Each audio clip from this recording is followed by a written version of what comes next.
Isang mapagpalang araw mga ka-backyard. Ayan, na-miss ko kayo. At medyo matagal po tayo nawala, hindi tayo nakakapag-upload dahil nga po medyo busy tayo sa mga bago nating ginagawa. Mga orders natin na incubator ay kaliwat kanan. So, ayan, mga ka-backyard, ipapakita ko lamang po sa inyo itong ating bagong materyales na breeders natin ng Brahma. No? Kung mapapansin nyo po, wala na yung ating dating rooster dahil tinamaan po tayo ng sakit dito sa ating manukan at hindi niya po kinaya. No? So, mas maganda na po itong ating materyales. Mamaya po explain ko ang bloodline nitong ating bagong breeder. No? So, ngayon po ay papakita ko muna sa inyo. Magbabacterial flushing muna tayo sa ngayon, mga ka-backyard. So, ayan, mga ka-backyard. Ang dati pa nating ginagamit for bacterial flushing ay Premoxil powder, no? So, gagawin ko dito ay konti lang, no? Konting tubig lang dahil baka mapanis po, hindi nila kayang ubusin. So, good for 1 day lang ang gagawin ko, mga ka-backyard. Konti lang ang tubig na ilalagay natin. So, ayan, hanggang dito lang siguro. So, ayan mga ka-backyard, linisin ko muna. At ito na yung ating mga alaga. Ayan, ganyan lang po kakonti yung ginawa kong tubig nila. Ayan, painumin muna natin sila ng tubig na may Premoxil powder. Kailangan nila yan mga ka-backyard para hindi po para maiwasan natin yung sakit na pwedeng dumapo sa kanila, no? Gaya ng sipon, no? Dahil pabago-bago nga po ang panahon, kailangan talaga natin na maglagay ng Premoxil powder sa kanilang inumin, no? So, ayan. Mga ka-backyard, ito yung ating bagong rooster.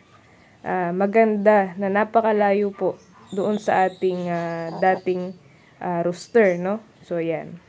Ito po ay turkey line. Kung mapapansin nyo mga ka-backyard, ito yung pinakamagandang kulay ng Brahma, yung light Brahma, no?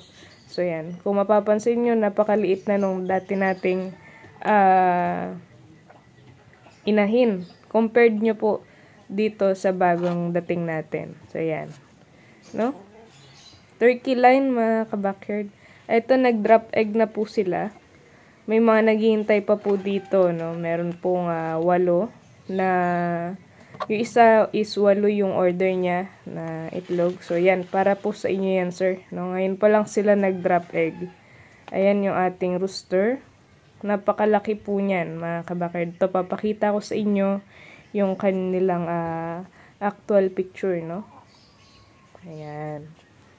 So, ito po. Hindi pa nagda-drop egg ata itong ating light Brahma na turkey line. Ito. So, ayan. Ito ay nabili ko sa Dagupan pa, mga ka-backyard, no? Dinayo ko pa doon. Dagupan. At, ayan. Napakalaki po niyan. 2 yan. So, sabi nga nila, mga ka-backyard, pag may nawala, ay may darating din na mas maganda. So, yan po yun. Nawala yung ating dating rooster. Masakit man sa akin, no? Dahil napamahal nga po sa akin yun.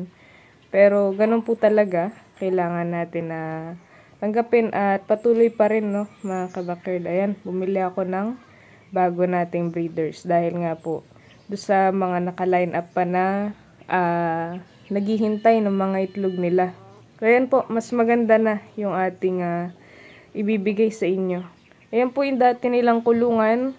And-expand lang dito, banda mga ka-backyard, para ma-exposure sa hangin at sa araw, no? Para hindi sila magkasakit at makulob dun sa kanilang kulungan. Kaya, and-expand po dito banda, nilagyan ng screen. At yung dati nilang kulungan, yun po, dun po sila nag-aapon pagkagabi na. At kapag umuulan, doon din sila pupunta. No?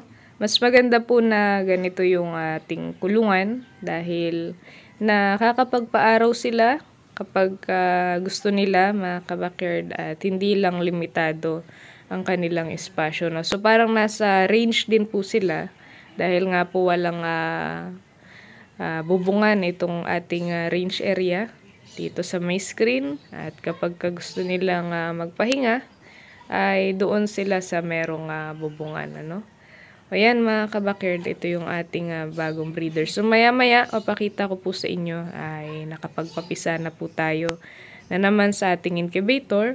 Mag-harvest tayo, no, mga kabakerd. So ayan yung ating breeder. So turkey line, kaya ganyan po kalaki yung kanyang palong. Okay lang na ganyan kalaki ang palong ng ating Brahma as long as 3 po ang layer, no? So ayan. Kita nyo po yung aking palad. Ganyan lang po kaliit compared sa kanila, no? Ayan. So, papakita ko po sa inyo yung ating mga breeders niyan. Explain ko sa inyo. So, ito. Dito muna tayo ngayon sa ating mga papisa. Dito sa ating incubator, mga kabakerd. Ayan. Ito po ay nabili na din po sa akin ito. 15, no? 15 Rhode Island Red at 15 na dominant black, no? So, yan na. Nag-start na pong mag-hatch yung ating mga nakasalang dito sa ating incubator. No? So, yan sila. Nag-i-start pa lang po yung iba at may mga mangilan-ngilan na nakalabas na din. No? Ayan, mga itim na yan, yan po yung dominant black, mga kabakerd. Ayan po, no? Kaya nag-i-stop tayo ng ikot. Ganyan po yung sinasabi ko sa inyo mga kabakerd. Para yung tuka ay sa taas po na lalabas. Kasi kapag ka nasobrahan sa ikot, mga kabakerd, ng 15 days, no? Nag-i-stop na po ako. Pag nasobrahan, nag-18 days, nag-iikot ka pa din. Possibility niyan mga kabakerd sa ilalim na yan magbubutas, ano? Ayan. O dating gawi, na-miss ko po ito mga kabakerd, mag-harvest ng ating mga sisiw dito sa ating incubator, no? Dahil hindi ko na nga po naasikaso itong mga to. Ayan. Ito.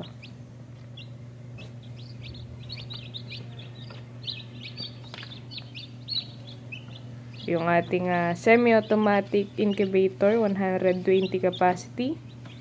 Ayan. Nakapagpapisa na po tayo, no?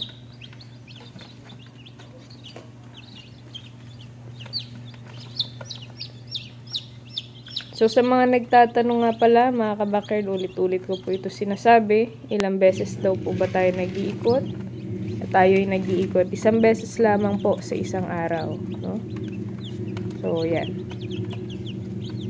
Hindi po natin kailangan mag-ikot every 2 hours, mga kabakerd. Lalo-lalo na hindi po yun applicable sa mga tao na masyado maraming ginagawa or busy sa trabaho, no? Opisina, ganyan. So, kaya kapag ka naririnig nila yung manual na incubator, napapatras sila, no? Kasi ang nasa isip nila is matrabaho every 2 hours, iniikot. Dapat laging tinitignan, no?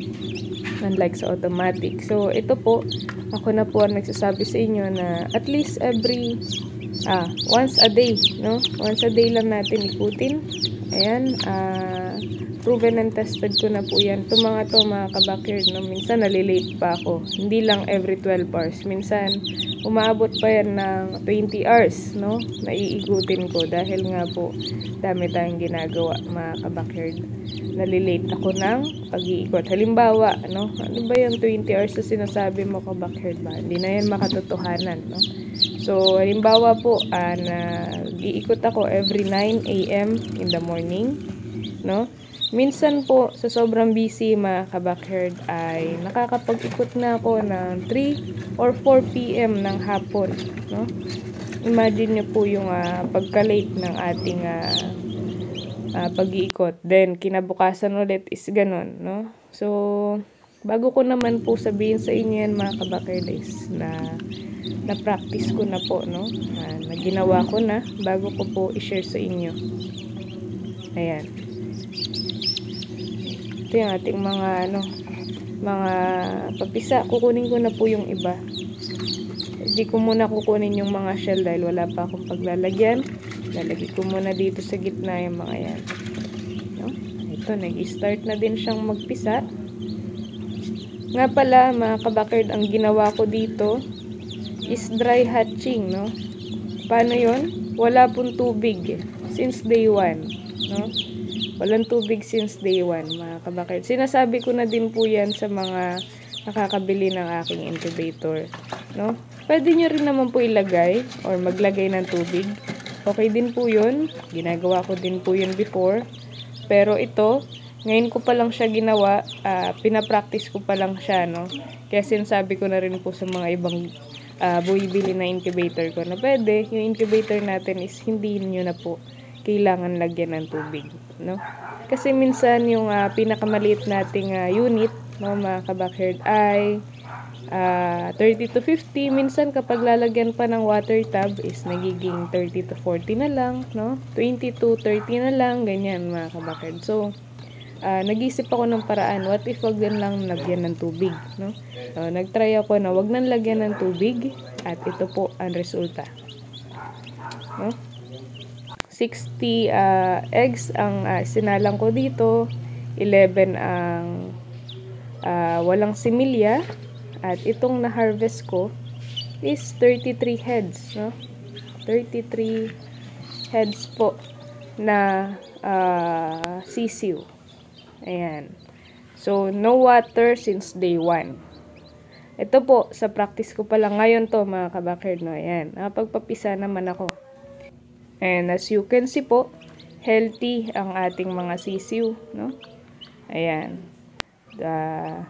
So, yun lamang sa ngayon, mga kabakerd. Pasensya na kayo at medyo natatagalan tayo na nag-update or nag-upload ng mga video. Pero, gagawin ko po lahat para at least maging active tayo ulit dito sa ating YouTube channel. Yun lamang po sa ngayon. Happy farming and happy breeding po sa ating lahat, mga kabakerd.